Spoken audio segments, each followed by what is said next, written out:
Welcome to the Alive and Kicking podcast. I'm your host, Kay Eck, and this is where we talk to ordinary people about their extraordinary lives.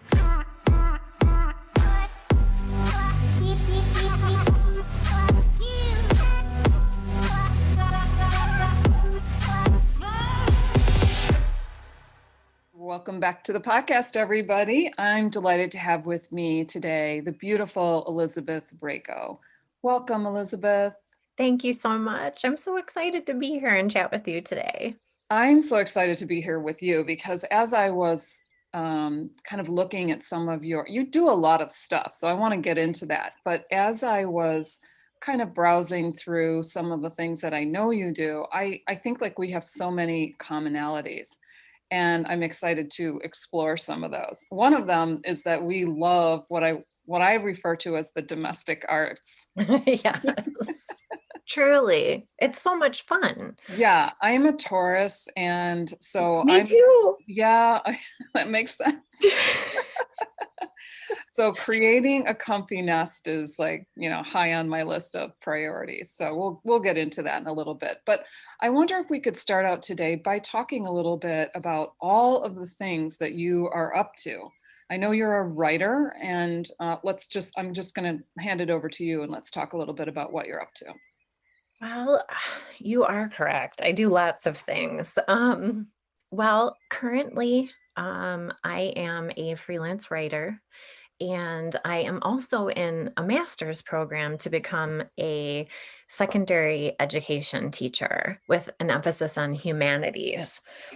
That stemmed from just all the happenings of 2020. Really? Me really reassessing how I wanted to take the next stage of my writing life, where I wanted to take it, and really just seeing so much positive energy and passion from young people. And I wanted to be part of that. Mm. Not that I've given up hope on adults. We all have something that we're working on, and we will continue to do that. But the 2020 was so intense, and it just made me sit back and reflect, okay, where do I want to put my energy?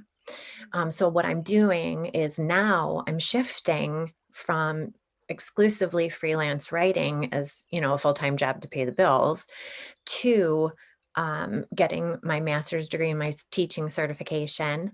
And then parallel to that, working with Modern Domestic Woman, my online platform for women. So Modern Domestic Woman is really a passion project. It's an online community for women to support them in whatever capacity they need. There are specific resources that I talk about on my website. It's almost like a guide for the local area that I live in, for therapists and any kind of like professional help that they might need, legal services if you're getting a divorce, food pantries, domestic violence centers. So it's very localized to my area, and long term, big time takeover, I would love to make that a worldwide space for people to come, for women to come and find like a local place of support that you can't normally find just in a random Google search. Right. Because there's so many amazing practitioners and people who are out there who are helping people that don't necessarily come up, in an SEO algorithm. Google is kind of, it's limited. So I just wanted to be a safe space for women to come to if they're in a hard time of their life and they need some support and guidance. Yeah. So I've got my Modern Domestic Woman passion project, getting my master's degree, freelance writing to buy groceries. I've got 3 kiddos and a husband and, a house to manage like every other domestic woman out there. And I had hit the pause button on a couple other projects because of just burnout. So I really started listening to my body and saying yes and no and establishing boundaries. And that was like one of the most magical things I could have done for myself is Mhm. establish some good, healthy boundaries. So currently, that's all I'm doing. Well, the thing that I love about Modern Domestic Woman is it is very much a place of support, but it's also a celebration. There's you have such a wide range of voices that you bring to the table, and all of the things that would be of interest to women that are both supporting and also just like really expansive. So there's not like one sort of way of thinking about support. There's many different voices that contribute to it. It's not just you and what you can put together. I love that about it. And it's also like really fun. It's not a serious, No. you know, yeah. I mean, we taught the contributors that I have and the elements that I highlight. Definitely, we get into more dicier topics that are more serious, but it's not. I mean, it's a place where I don't take myself too seriously. I share funny things and make fun of myself quite often. It really is an extension of me as an individual. Yeah. So when I meet someone or someone's in my life, if they're having a rough time, and really that's what's how it was created was women that I knew were coming to me with, I trust you. Where can I get a recommendation for A, B, C, and D? You know, my child was newly diagnosed on the autism spectrum. I have no idea what to do. And I'm scared to ask, Yeah. my group. I trust you. Can you help me lead me in the right direction? And so really it's just an extension of me. Yeah. Yeah. So let's wind the clock back a bit and talk a little bit about your childhood. And I'm curious who you knew yourself to be as a child and how life changed that. That is a really good question. Let's see. Okay. In my childhood, I grew up in a very safe home. I'm very, very blessed and fortunate to have that because not a lot of people can say that. But I felt very loved and supported, always encouraged to be creative. So I always had very big dreams. And it wasn't, I'm going to ride a horse one day. I'm going to have a horse farm. This was literally one of my dreams. Like, I'm going to have this giant horse farm and then people are going to come it was always very big, big, big picture. My parents never stifled me. I'm sure at the time they were like, sure, you can be an astronaut and have a giant horse farm at the same time. You know, they they didn't shoot me down basically. So as a child, I always had like big dreams. I was always thinking about the world around me. Um, the schools that I went to were very women centric, um, which back, in the 80s, I don't know if we were, things were ramping up to really start supporting women, but when you're a little girl, I was put in the path of adults that were women and men who really supported me. Mm.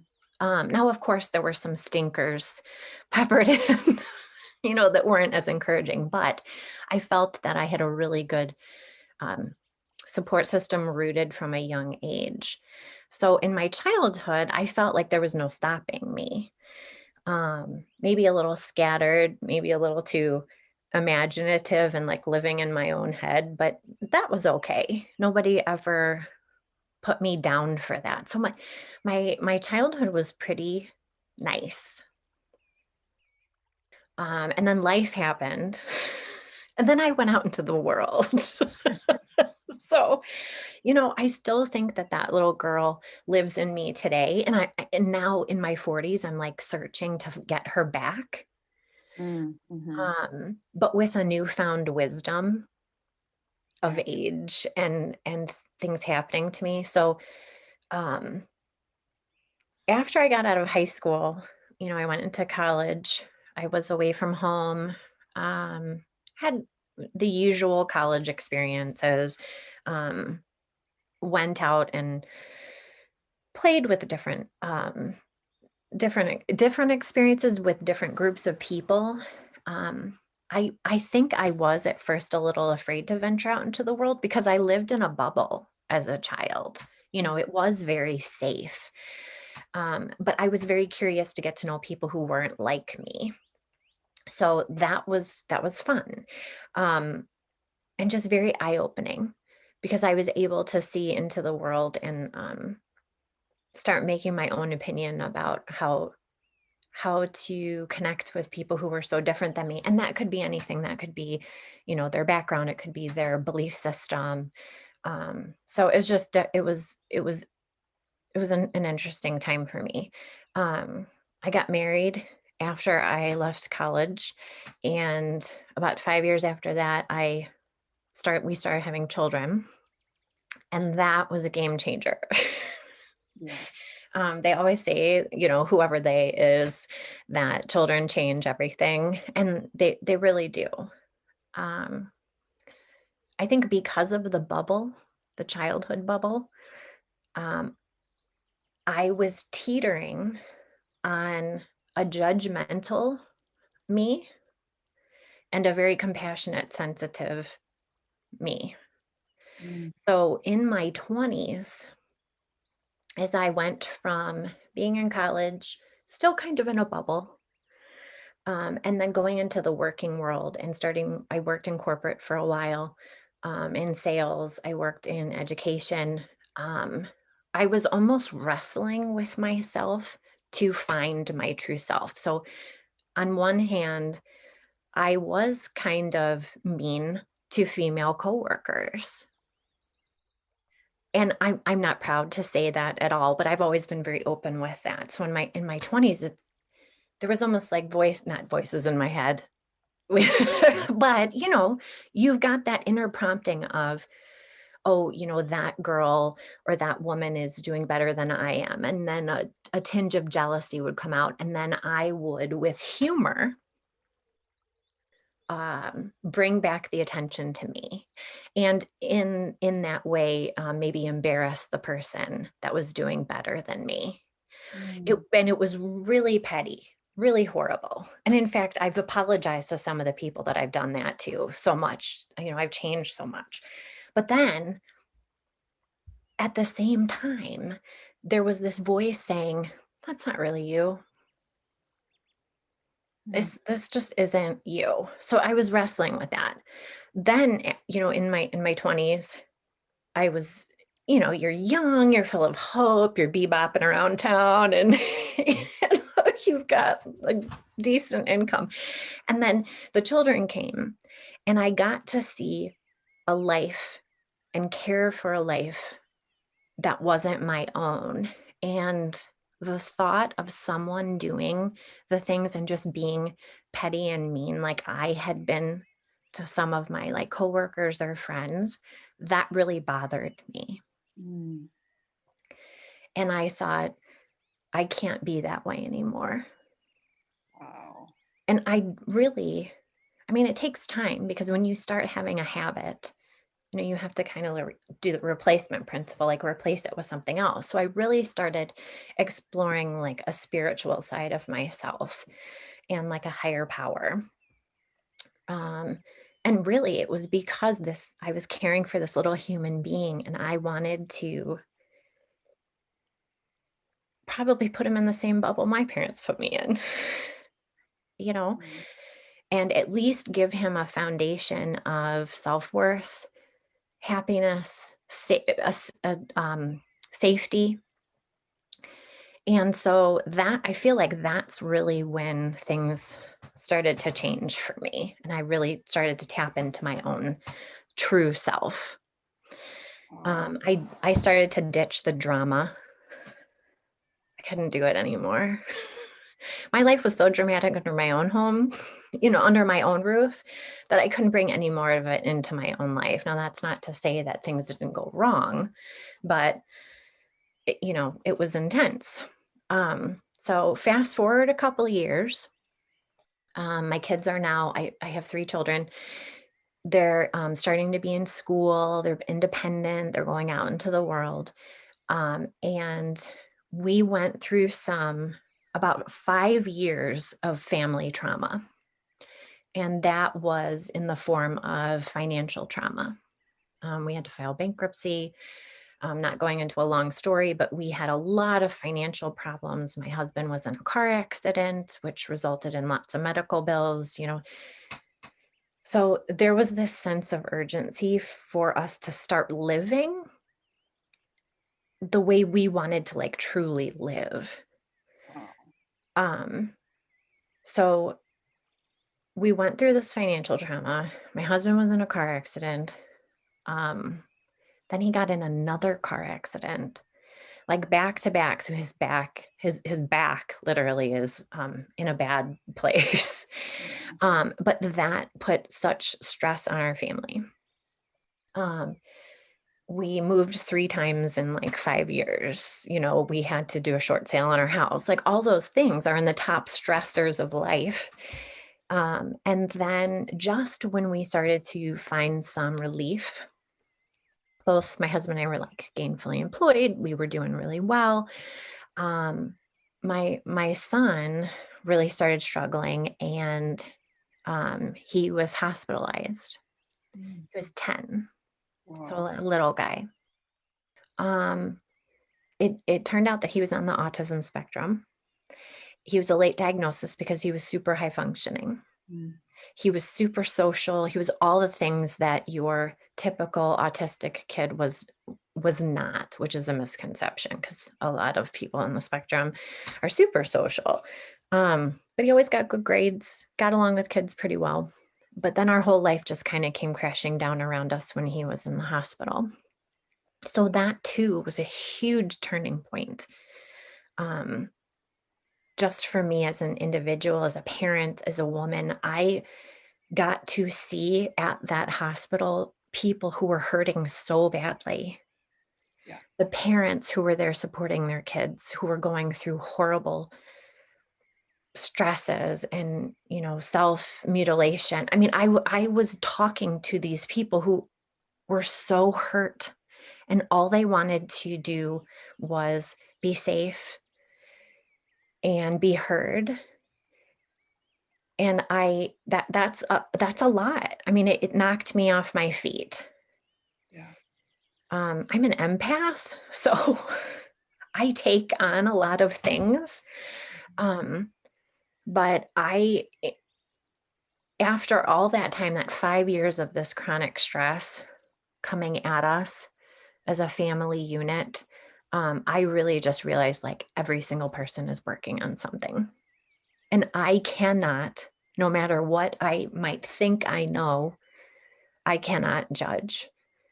Now, that's not to say I'm not a human being and I don't have like nasty thoughts sometimes, but when you really start getting into like the muck and the mire of people's lives, like that dark underbelly, and through Modern Domestic Woman, I started interviewing people who had these stories. And there were people in my community, and people would reach out to me and say, like, I want to tell you my story. It made me walk around my little world in a different way with like new eyes. Yeah. When you talked about like kind of like being the mean girl back when you were first starting your career, I, I feel like at that age, it takes a lot of self reflection and a very mature sense of understanding that why you were behaving in that way and the consequences that it was having. Mhm. And I'm wondering, since you were raised in a nice bubble, where you got that the ability to self-reflect like that, whether that was part of your upbringing or if there were if those situations were creating just so much discomfort that you had to look at it. I think it's a combination. I think my mother and I are very similar. She tends to attract people who have a story, who might be more like rough and ready, and somebody who might not be accepted straight away Yeah. in terms of looks or how they act or whatever. So I always watched her, as I was growing up, be assigned like the problem children at school when she would volunteer. And she was like, it's fine. He's a good kid. She would talk about these undesirable people that she was always linked up with because she had this compassionate heart. And I think that that was part of it. Was I was brought up to be kind. I mean, it's really that simple. On the flip side of it, there was a judgmental aspect to my upbringing, and I think that was just like maybe fear of the unknown, to be more scared to venture out. So there was definitely like support, but there was also this, okay, let's just protect ourselves. So in that, it became, I think naturally, if you are fearful, you, I think I fell into this judgmental, um, I don't know what it was. It was this, well, if you're not like me, then it's like I can't even pinpoint it, but it was this self-reflection of I just don't like the words that are coming out of my mouth. Mm. And at the same time, as I started to like tap into that higher power and really question, our existence just as human beings on the earth, um, the higher power I choose is all about love. And I couldn't I couldn't justify the things that were coming out of my mouth, my actions, if I was truly going to be following this idea of love. Yeah. Does that make sense? Totally. And I just want to acknowledge that how much courage it takes to talk about a prior self that you might not be proud of. I Right. I really relate to that and I just like it, that's amazing. And it heartens me so much to create like that together, we're creating the acceptance for people to say like to be honest about who they've been because that's really what sets you free. Keeping it hidden is what torments you from inside and you might not even realize it, but to set it free in the world is to set it free from within your heart. So I love that you can talk about that like that.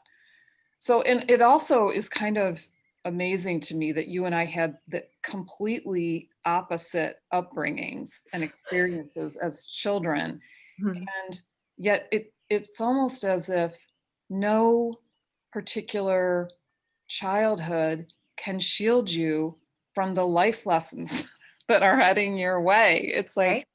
it almost so as a parent, be encouraged that you could be a perfect parent and your children are still going to experience the lessons they came to learn.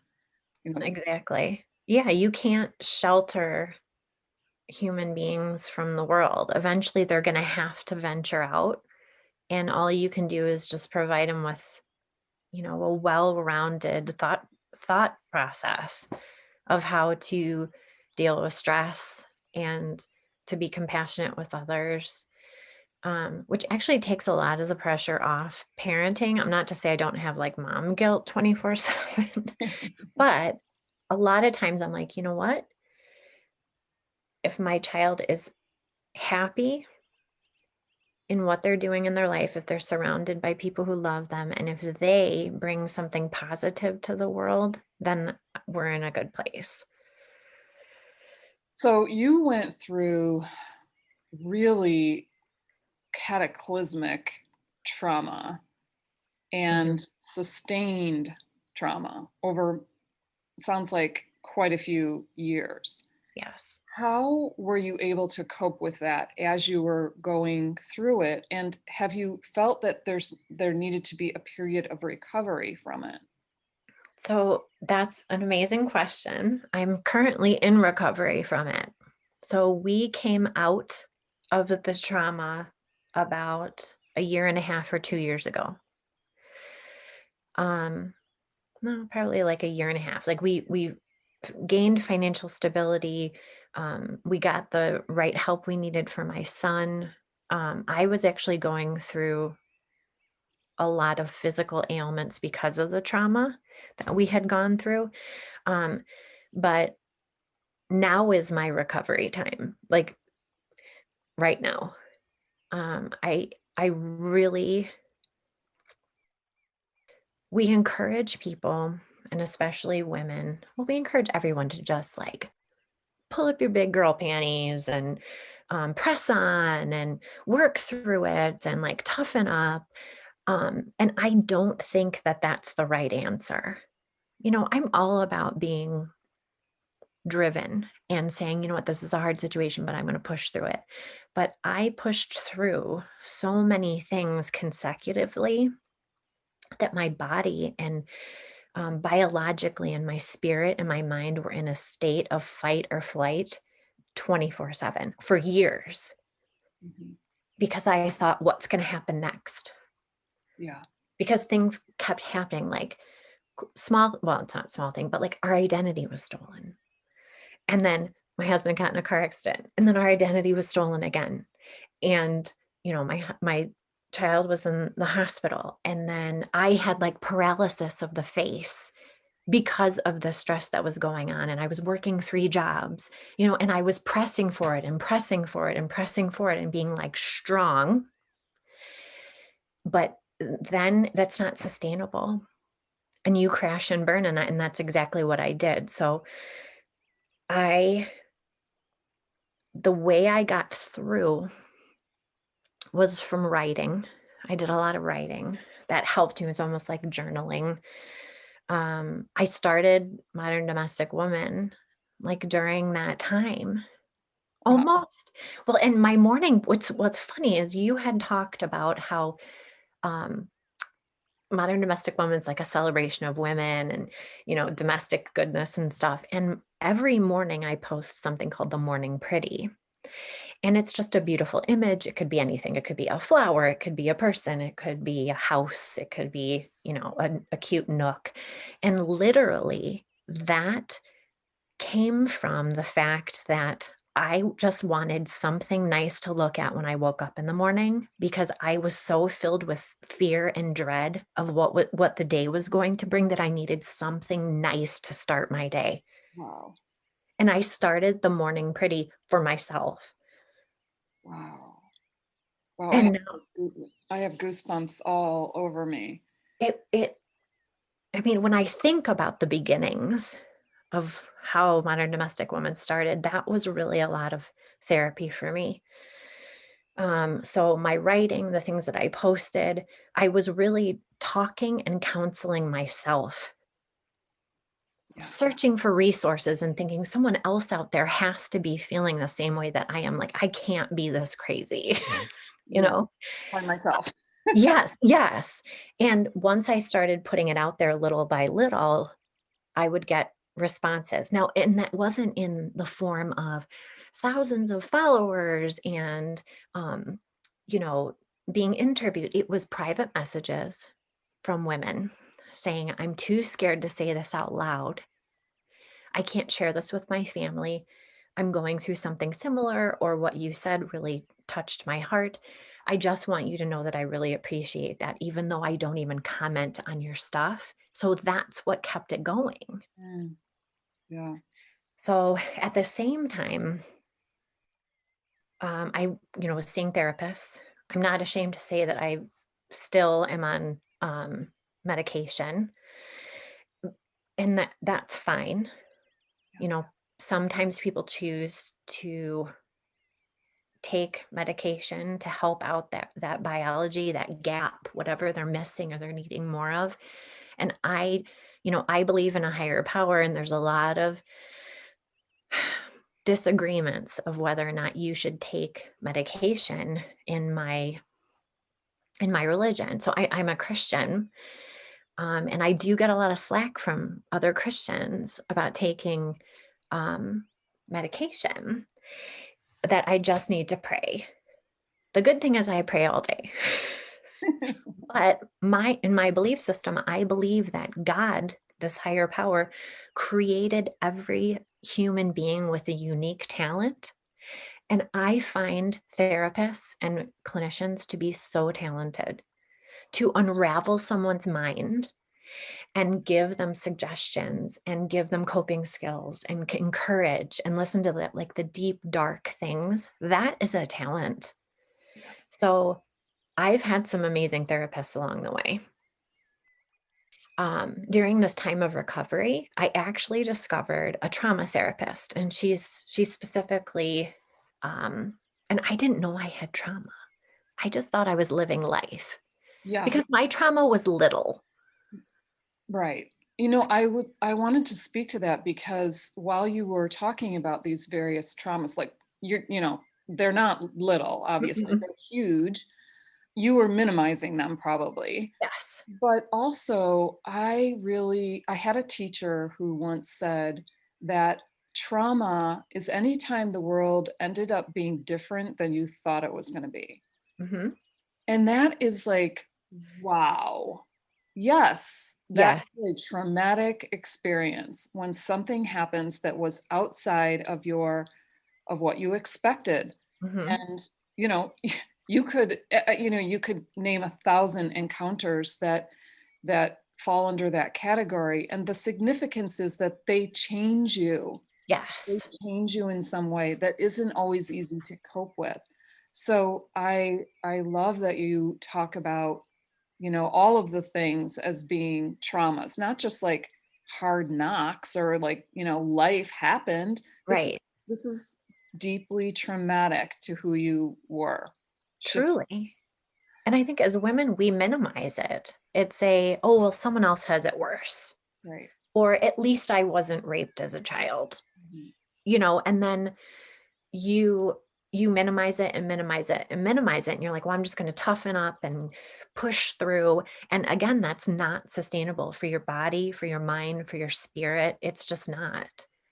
So I am a huge supporter of seeing trauma specialists, because it's so interesting. I find mental health so interesting because your body responds so differently to different stressors, Mm. whether it be, someone cuts you off on the street, or your heart is completely devastated and broken, or your child is hurt, or you have a death, you experience loss.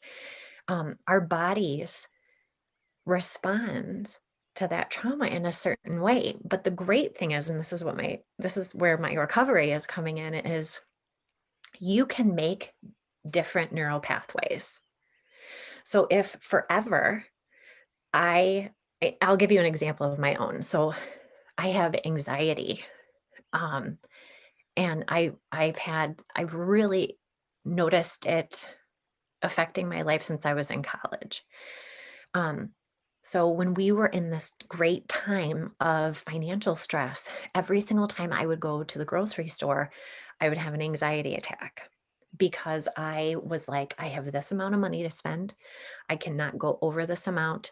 I would want to buy a certain brand, but I couldn't because it was too expensive. So I'd have to put stuff back. Um, so my trips to the grocery store just to buy regular essentials became a huge stressor for me. Um, so just the other day, now we've been at a place where we can now. I still look for good prices, but I'm not like spending tons of money. But um, I can go to the grocery store now and buy what I need, and not freak out. Like, I'm talking like I had to go find a bench and talk myself down because I couldn't breathe while I was doing my grocery shopping, because I had set this neural pathway of this is how you respond when you go to the grocery store. So I was so excited because over Christmas, I went to the grocery store and I'm like, I don't have to have an anxiety attack today. And that's huge. Just that pause of listening to your body and saying, you know what, I have a choice here. I'm in a safe place mentally. I have money in my checking account to buy these groceries and I don't have to feel bad about it because then there's guilt, guilt comes in. And just pausing, that simple pause paved a new neural pathway. So now when I go to the grocery store, I don't have to panic. And I mean, it was so many similar things like that. Like every time the phone would ring, and this is where I would always say it's a small trauma, a baby trauma. Every time the phone would ring, someone would be calling to tell us we're being sent to collections, or that my child was sent to the hospital, that something bad happened at school. Um, so those little things, like just the simple phone ringing, and that happens all day, Yeah. that would send me into a panic. So now I don't panic anymore because I've paved a new habit. Like I'm responding to that stress and trauma differently. Yeah, I think it's worth saying that when you experience a trauma, it lives in your body, it Mhm. lives in your cells, and you may be out of danger, but the reaction is still occurring in the body, whether the situation warrants it or not. So that I think that's what trauma therapists train you to do is to recognize that you're no longer in the danger that Right. caused the reaction, and you can shift your reaction by becoming aware, right? Exactly. A lot of it is just pausing and acknowledging how you're feeling right now. Mm.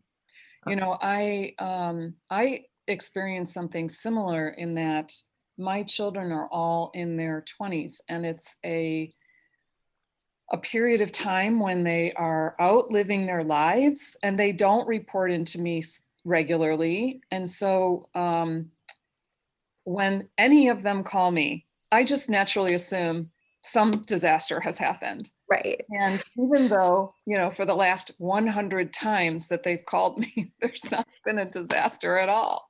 But that experience of worrying about your children lives in your body. Right. I can feel it in my shoulders right now just talking about it. Mhm. So, what are some of the things that your recovery includes, in addition to the some of the things that you're doing, like therapy and medication? What Mhm. what are some of the other things that you? I would say one of the number one things is setting firm boundaries, not only with other people, but with myself.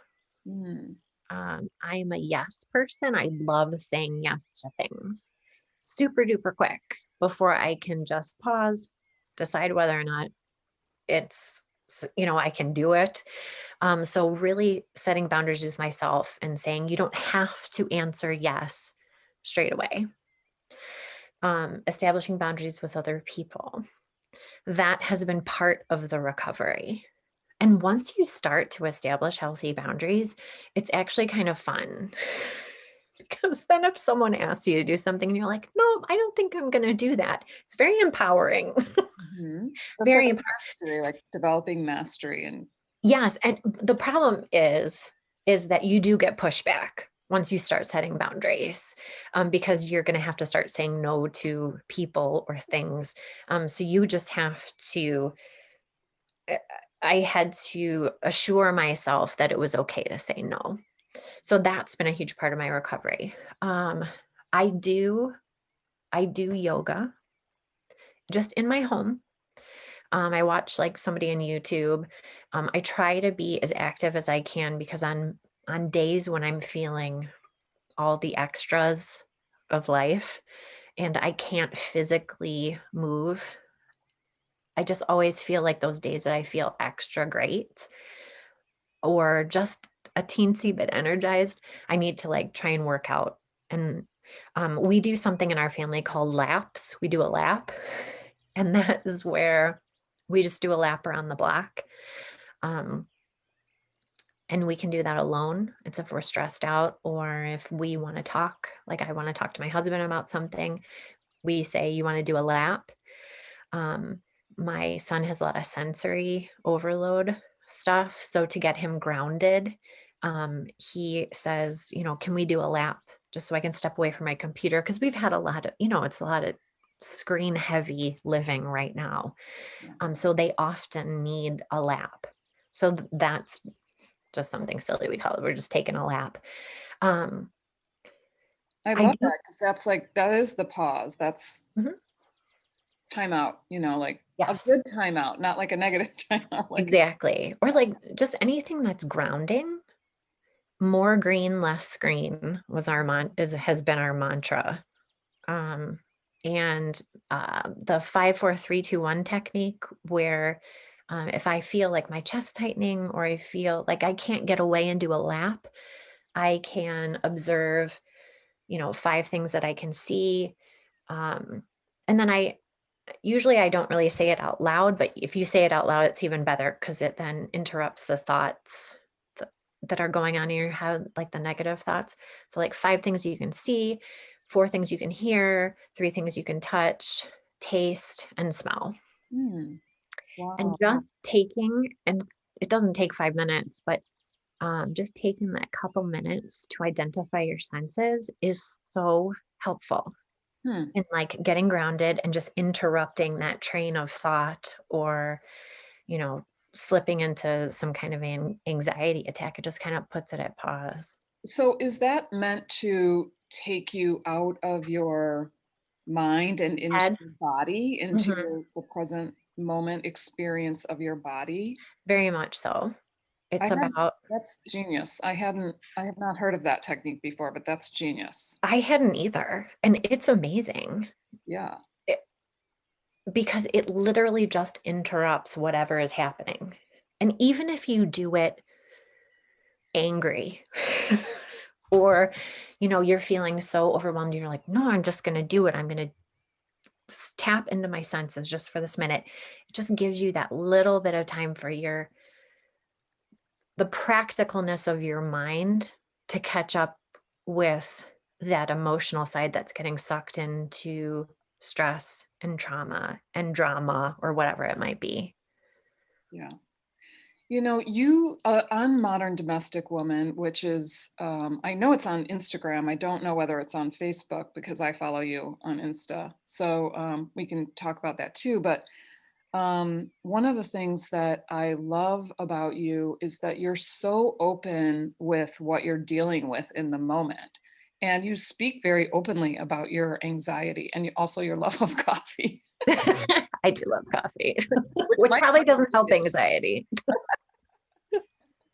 Um, and I'm wondering kind of what that does for you and what that has done for other people. Sure, I think when I share, I and I some people call it oversharing. I think that if I overshared, nobody would talk to me ever again. um, it the reason why I share about my anxiety and things that I'm going through like in the moment, um, has been because I've seen so many people in pain who have kept it in. People that, you think have it all together. They look fine.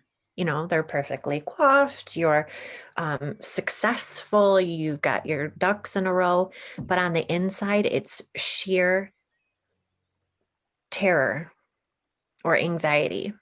And I just want to put a face, a regular human face, and an honest voice to someone who has anxiety. Because when I meet people, they're like, "You don't look like there's anything wrong with you." And that's the stigma. We can look like we have it all together, but there's so much going on up here and in here. So I think it helps me in the moment just to work through it. And then on the flip side of that, I at least every time I share, And this is what has kept me going for the past 7 years doing Modern Domestic Woman is someone will always message me, no matter what it is. And sometimes it's someone I've never ever heard of before. Sometimes it's a friend or a friend of a friend, but there's always someone who says, thank you for sharing. This made me feel like I'm not alone. This made me think I'm not crazy. Mm. This helped me realize that everybody's got something that they're working on, so with those tiny moments, it's not in the form of like 10,000 likes on Instagram or 500 people sharing a post. It's one person. Yeah. And I feel like if I can help one person a day in just that tiny little way, even just to comfort them, then it's worth it. Yeah. I almost feel like these small communities are so much more effective because they're not dehumanizing. Yeah.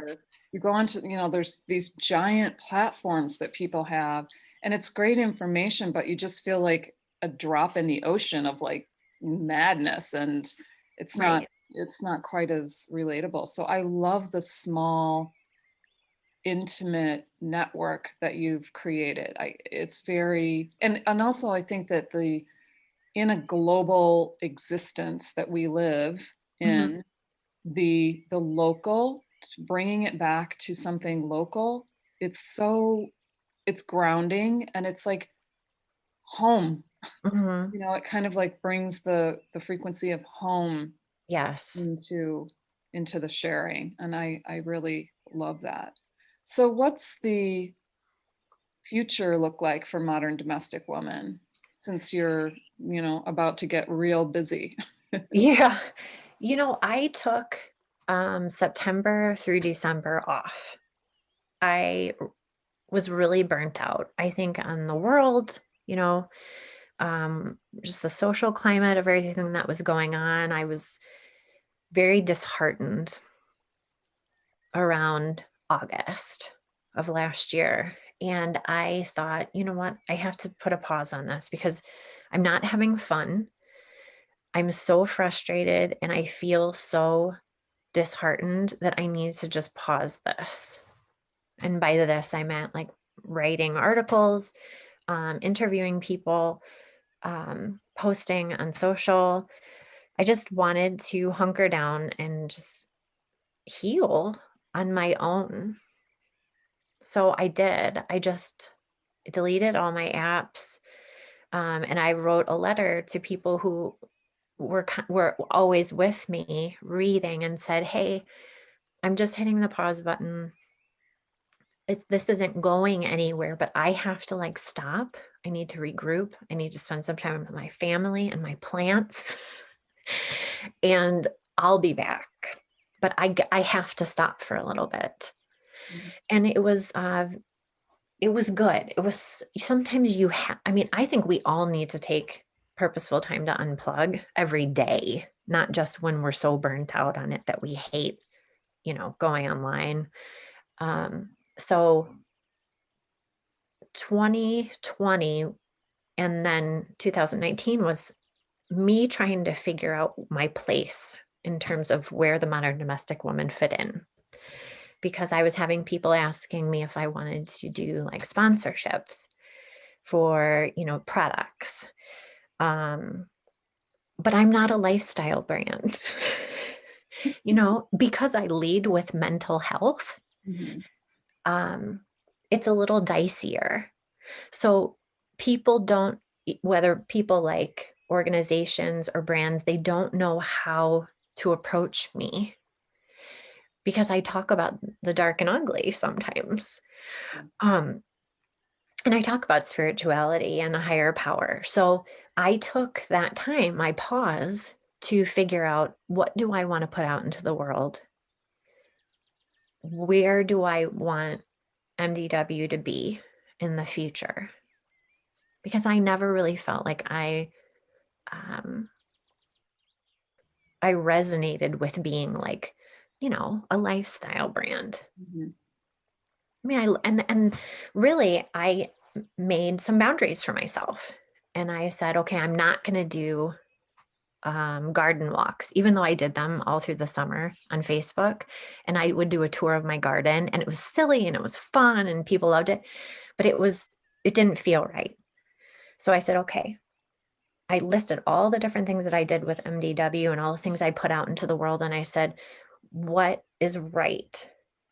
And then I crossed off the stuff that didn't and stuck with the stuff that did. And that's kind of where I'm at today, is interviewing people who have a story to tell, sharing the stories of women um, in any capacity, highlighting the talents of practitioners, of counselors, therapists, doctors. So, really focusing on that, sharing other people's wisdom.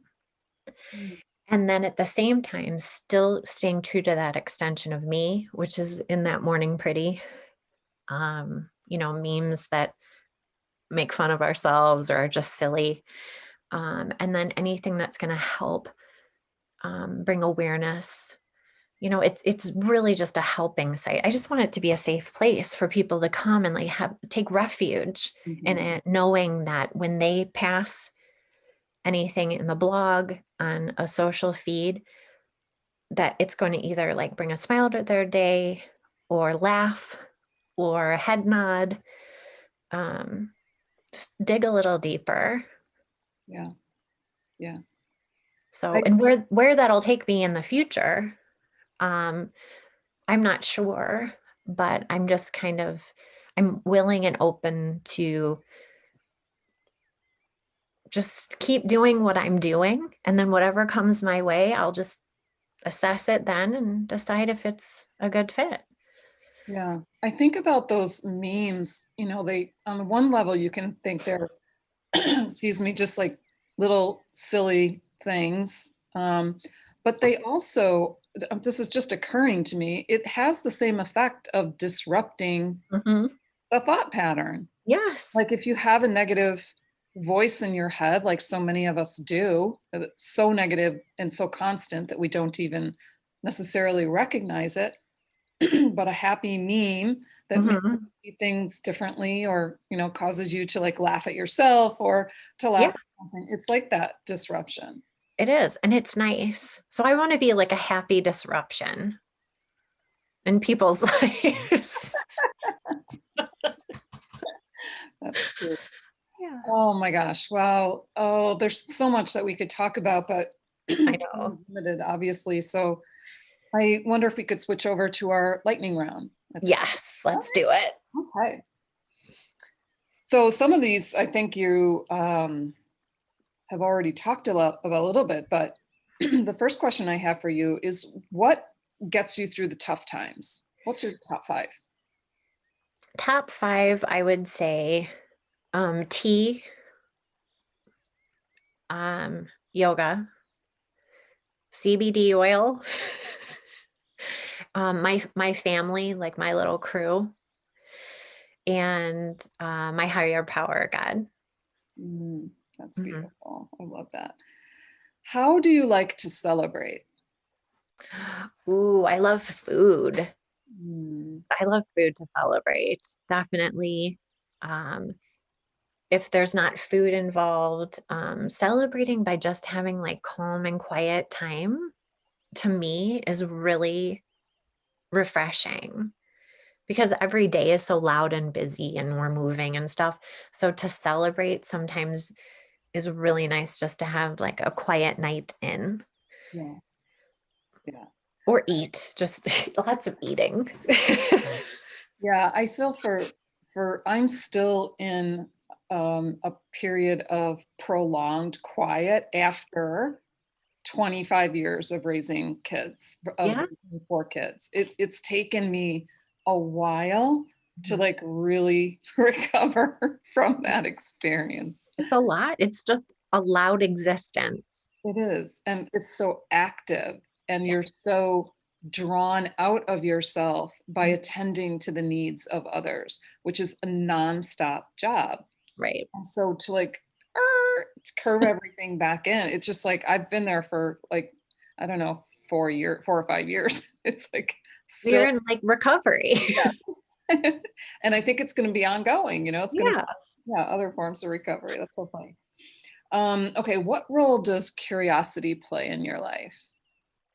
Ooh, it plays almost too much of a role because I am so curious about everything. That could be anything from like nature to different jobs to people. I mean, everything. I am curious about everything. Sometimes my partner, Peter, he's like, just slow it down. I think last year I said, you know what, I'm going to run for president because I think I can do it. And he was like, please don't, because he knows that I'm so curious to try something out, um, that I'll do it. So he had to like reel me back in. But yeah, I sometimes I think it gets me in trouble or it distracts me from what I should be doing because Mhm. I am so curious. But I would never take that away from, I would never ever take that away. Yeah, yeah, that's a beautiful thing. Oh, I love that. What's your favorite scent? Ooh.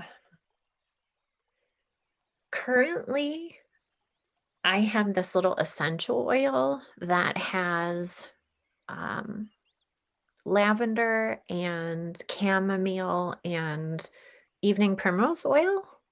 Mm, And that's just very soft and soothing to me. However, I do love a good lemon smell.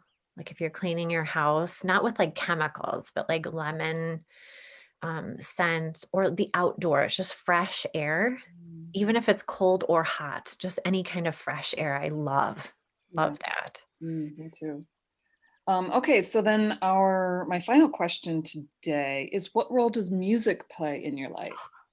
I love music. So, music plays a role in a couple different capacities in my life. So, when I write, because of all the trauma that I've been through, in order to help me stay focused and like keep my brain in check, I listen to classical music. Mm, It tends to just kind of organize my brain and my thought process to stay focused.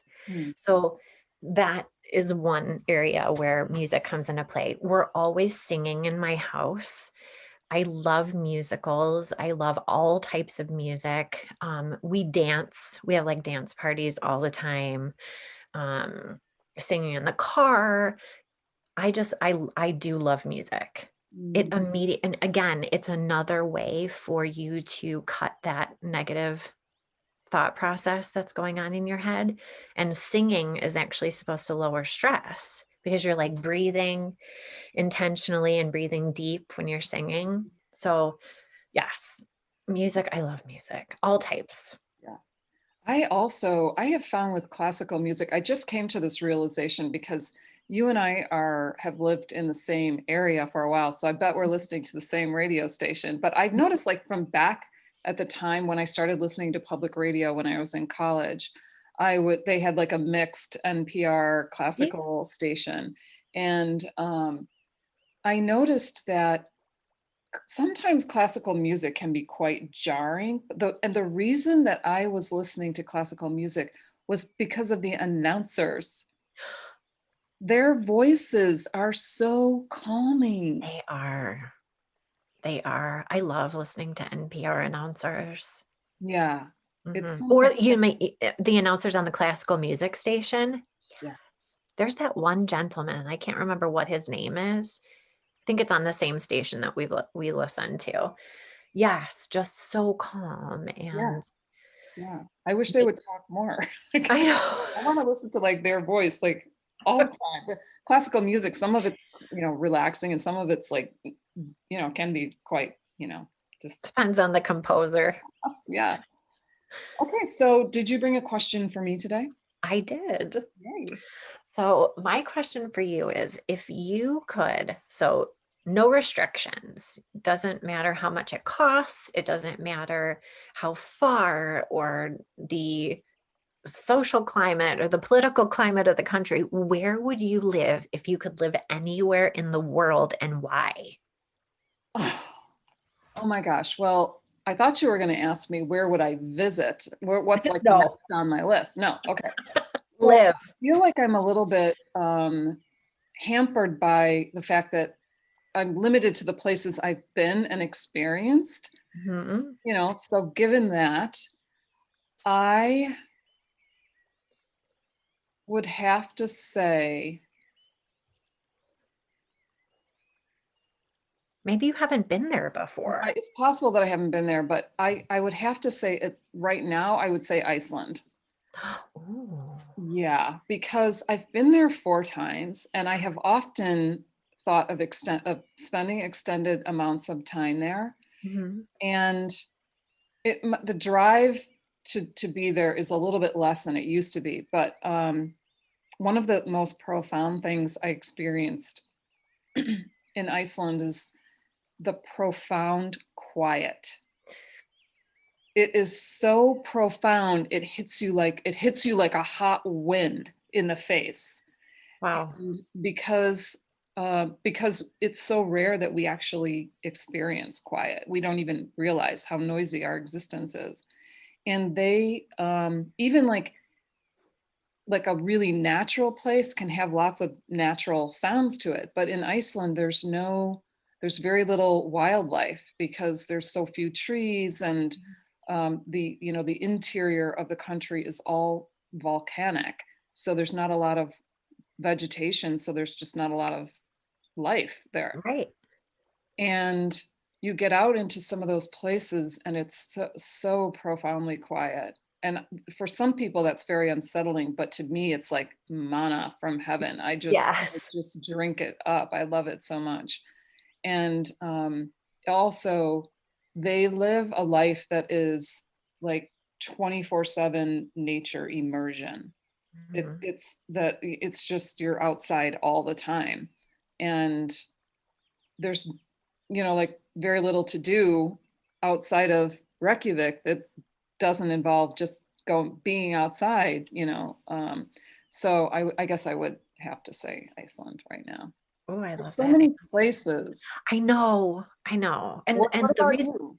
well, one of the reasons why I said political climate is because I love exotic places, but of course the exotic places that I love, like they hate women. So I would love to go and live in Egypt. Oh, just I love history. Yeah. So any place that's historic, I would love. So if they didn't hate women there, you know, and the political climate wasn't so horrible, I would live in Egypt. But right now, I'd love to live in a small, tiny village in England. Mm, Just quiet, again, quiet, historic, lots of land, lots of place to wander. mm, Um, I love it's just a good vibe. I just get a good vibe there. mm. So that's where I want to live today. Beautiful. Well, I want to thank you so much for being with us here today, being with me and sharing your beautiful story.